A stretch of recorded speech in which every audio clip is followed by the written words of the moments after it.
When I say to you the word diversity, I'm pretty sure the first thing that pops into your head is not William Shakespeare. However, I just spoke to a playwright who has made it her mission to prove that the classical stage is a place for voices and stories just like hers.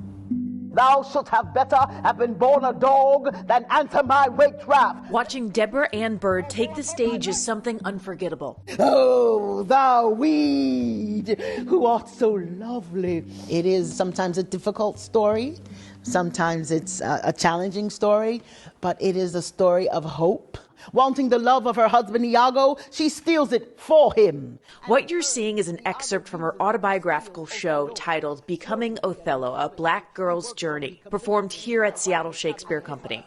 While the work shows that she was born to take the stage, her journey to it was anything but given to her. Every black girl who had been disenchanted and disillusioned by being told you can't perform the classics. I wanted to be a voice for them. I wanted to be a voice for the people who feel like they had no hope. Show business is rarely easy, but the discrimination Deborah Ann says she and many other black actors and playwrights face in their theater careers has been a barrier difficult to overcome. I think I understand who we are. I was really in a lot of pain in those moments, and I cried a lot and almost quit totally. I decided somebody has to fix this. And maybe that somebody's me. Maybe we can go change the face of American classical theater. According to the New York Times, the Broadway theater season right before the pandemic featured only 2 black playwrights. The season after it and the nationwide racial reckoning, there were 8.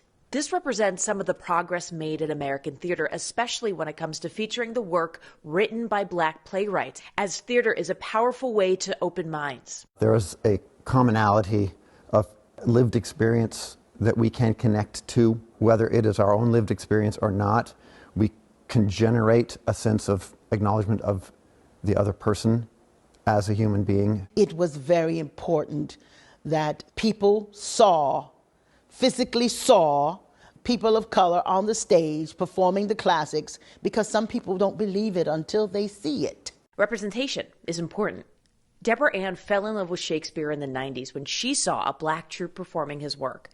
It inspired her to later start a theater company featuring actors of color and to found the Harlem Shakespeare Festival. She herself has played Othello 3 times.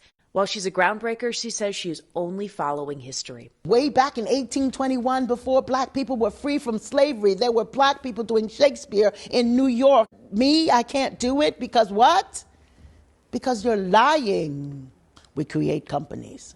We put ourselves on the line. We put our cash on the line. We put our time on the line. We put our people on the line. Deborah Ann believes misconceptions about certain industries or art should not hold people back. And during this Black History Month, she invites people outside of the black community to seek out not only performances by people of color, but the stories behind what it took to get them to the stage. If I can make it visible, if I can make people see it, see us, and not just people of color, mixed race cast, you'll see the stage won't explode. Vanessa Mashanya, Scripps News, Seattle. More to come on the race. Stick with us.